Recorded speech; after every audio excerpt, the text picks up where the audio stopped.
Hi, this is Emma again. My last video covered a few models for a basic introductory essay. This video is going to cover the all-important thesis statement.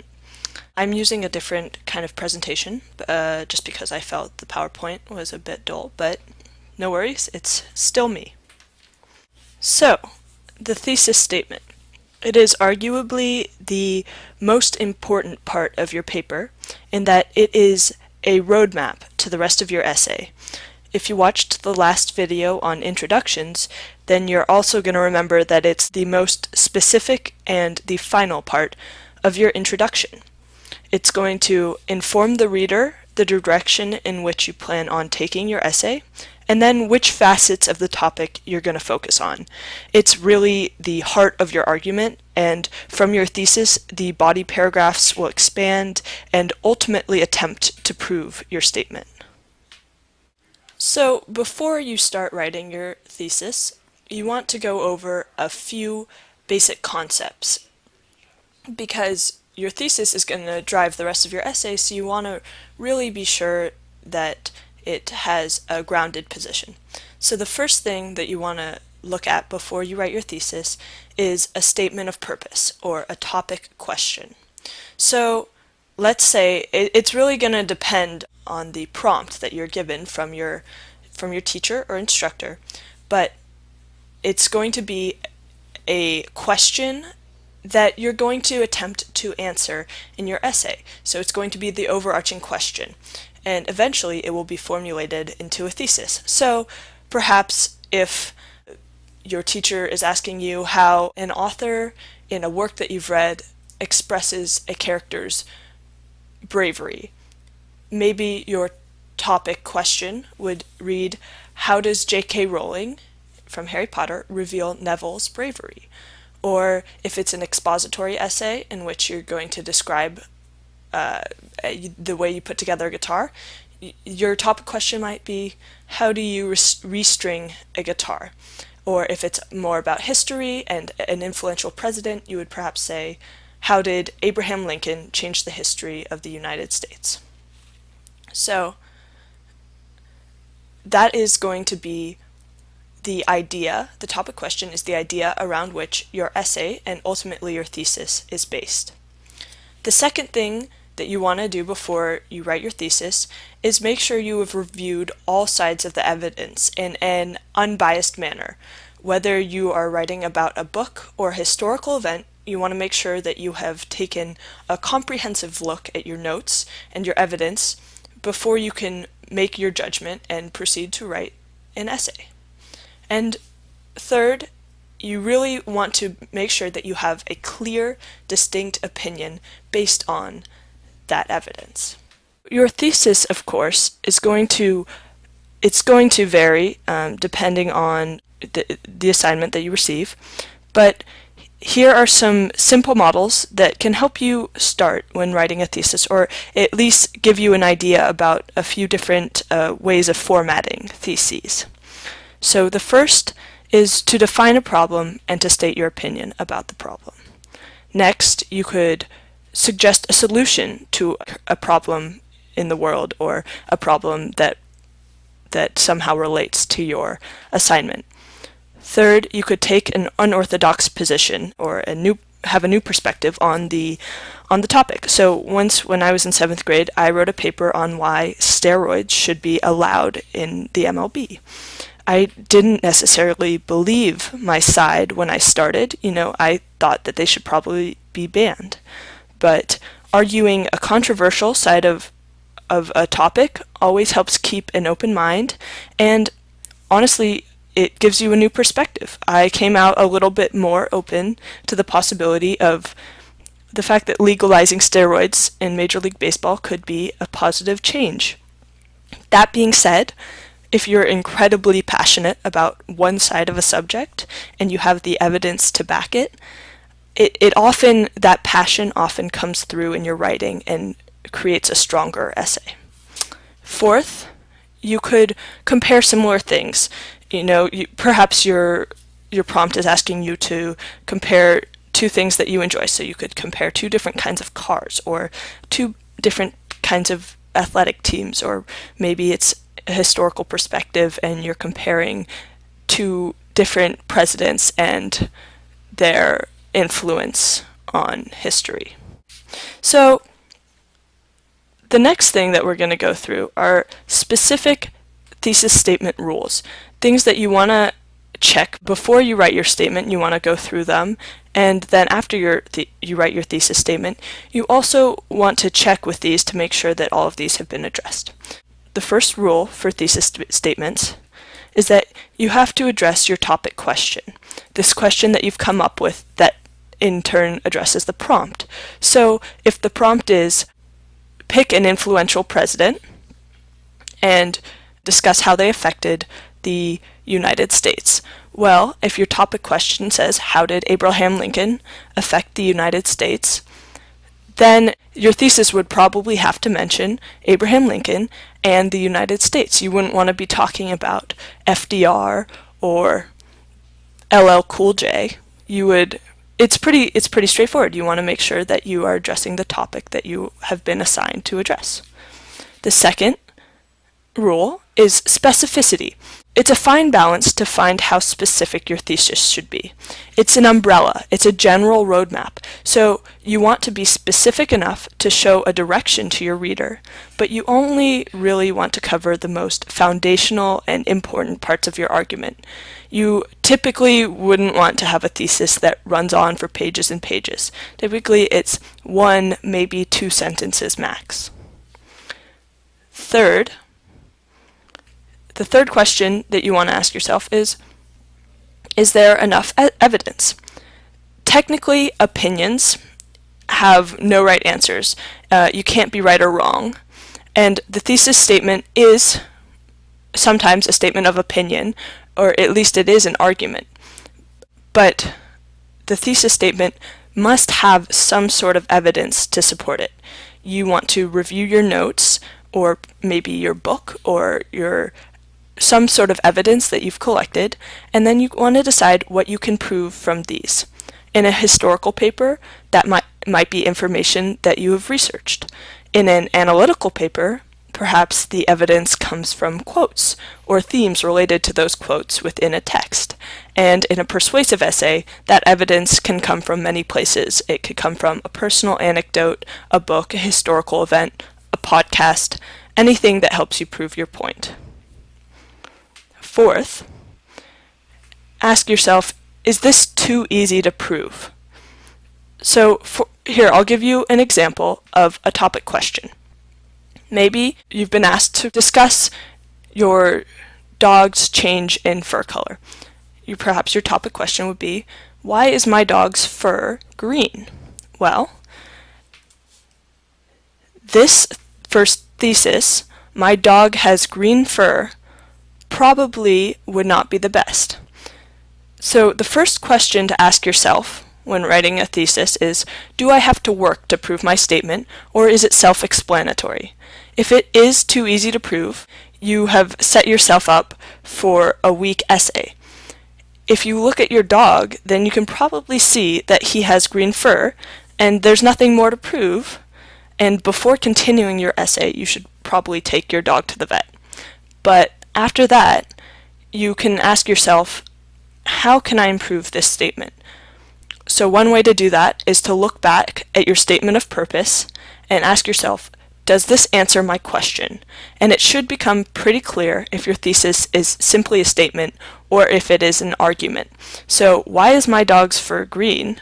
My dog has green fur does not answer that question, it merely restates it. Now we'll move on to an example of a thesis that is more complex and is going to give your argument a better foundation. Suppose I've just read a few articles about how certain vegetables have the ability to change the color of animals' fur, and I want to argue this point in my essay.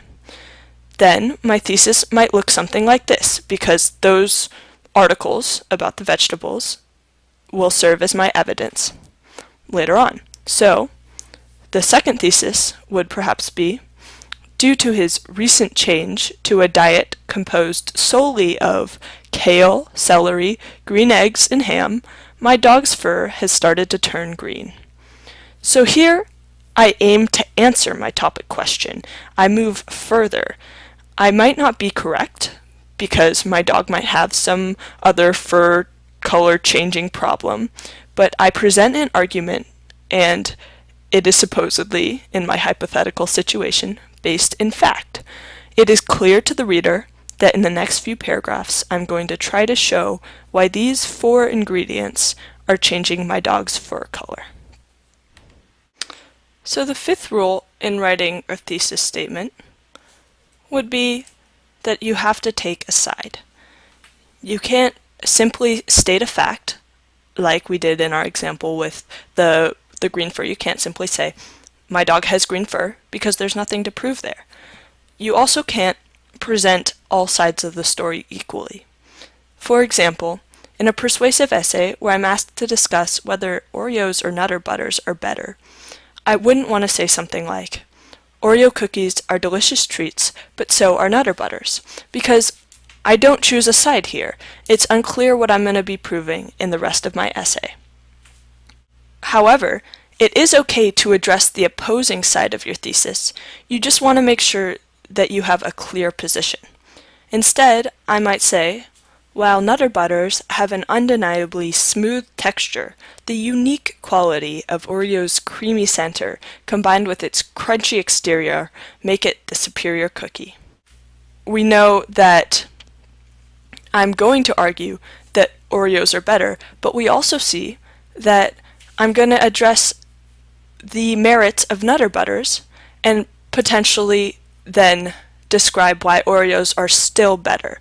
This form of addressing the opposing side is called qualifying, which I'm going to cover more thoroughly in my videos that I'm going to make on AP Language and Composition and also AP Literature. Those are 2 forums in which qualifying can come in handy quite a bit. However, on many persuasive essays before these AP classes, it still adds to your essay to address the opposing side and to denounce its merits. Because if you are addressing the good things of your opposing argument, then the reader understands that you've taken all perspectives into consideration and you have still made this specific conclusion. Another rule that is helpful is to state your thesis with confidence. Much like a hypothesis in a science lab report, the thesis in an essay will never have an I think or a maybe construction. In order to present your argument in a convincing way, you need to sound confident. For example, here is a thesis statement about the Civil War. I think that, due to the fundamental differences between the North and the South, the Civil War was inevitable. Here is a variation of that thesis statement. Due to the fundamental differences between the North and the South, the Civil War was inevitable. In the second thesis, I state my argument with confidence. I don't need to put the I think that clause, because in the end we know that I think that, otherwise I wouldn't be writing about it. Also, it's advisable for essays in general to cut out superfluous words or phrases. Get right to what you're saying and say it confidently. In some essays, you might not be arguing that one thing is better than another, but you are still taking a position. If you recall our general to specific model from the introduction video, here is our Beach Boys example. This is the very general part of the introduction. Throughout the late 1950s and early 1960s, counterculture boomed in America as young people across the country rebelled against the post-war focus on conformity and materialism. Now, that was our very general background. Here, we are going to go from background information to more specific information about the Beach Boys. This anti-establishment fervor kindled a public desire for more radical music, paving the way for new artists to break through. This is focusing our introduction even more specifically on the music industry and it sets us up for our final sentence, which will be, among these artists were a group of long-haired surfers, the Beach Boys. We still haven't gotten to our thesis because all of these are still factual pieces of information. We haven't stated our argument yet, which is what's going to direct the rest of the essay and what will be in the thesis. Now, we didn't discuss a topic question in the introduction video, but say we are asking ourselves, how did the Beach Boys' music reflect the 1960s as an era? The thesis would then have to address this question. So, if we remember, we've just gone from specific discussion about music to an even more specific part of our introduction, the thesis. It's going to be the most specific to our topic. Perhaps my thesis would be, through the themes of sexual promiscuity and disobedience in their songs and their upbeat casual tone, the Beach Boys' music embodies the rebellious air of the 1960s. So now the reader knows that I'm going to talk about these two specific themes covered in their songs. I'm going to talk about their themes of sexual promiscuity and disobedience, and I'm also going to discuss their tone.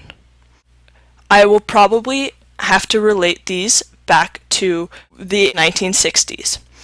I also understand that perhaps these two themes and that one quality of their music, those perhaps are not the most important parts of the Beach Boys. Or maybe someone else thinks that the Beach Boys' themes of cars and surfing are the most important themes, and that reflects the 1960s the most.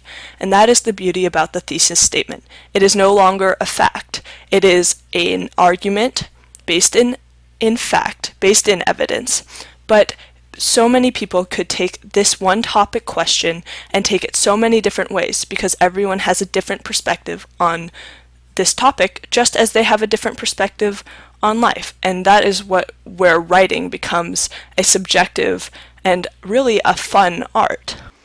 So now that we've covered a few basic theses, let's do a quick recap. The first thing that is the most important part to know about the thesis is that everything comes back to it. It is the heart, it is the engine that drives the rest of your essay. You can still write a bad essay with a good thesis, but if you have a bad thesis, the chances are your essay is going to be bad as well. So setting yourself up for a good essay always starts with a strong thesis. Second point to recap is that you have to always address the topic question.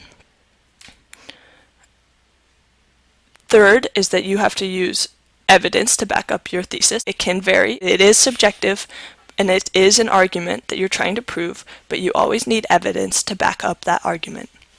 Fourth is that you need proof, and that your thesis statement can't be too easy to prove.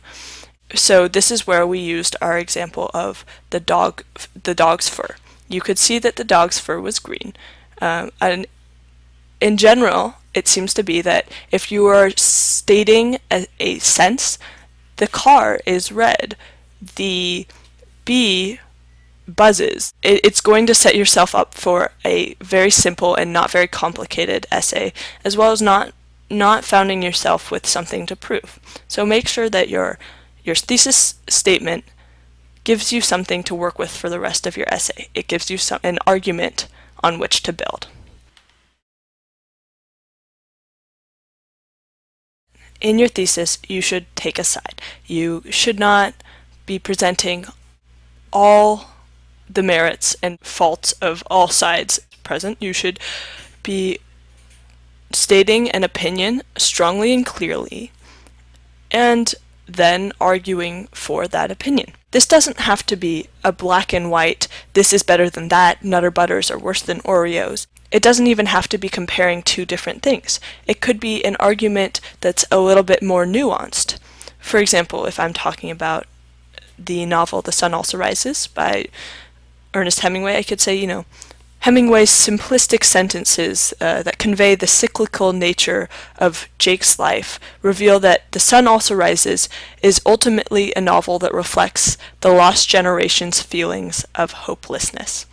So here, I take a theme in a book and I discuss how various parts of the book reflect that overarching theme.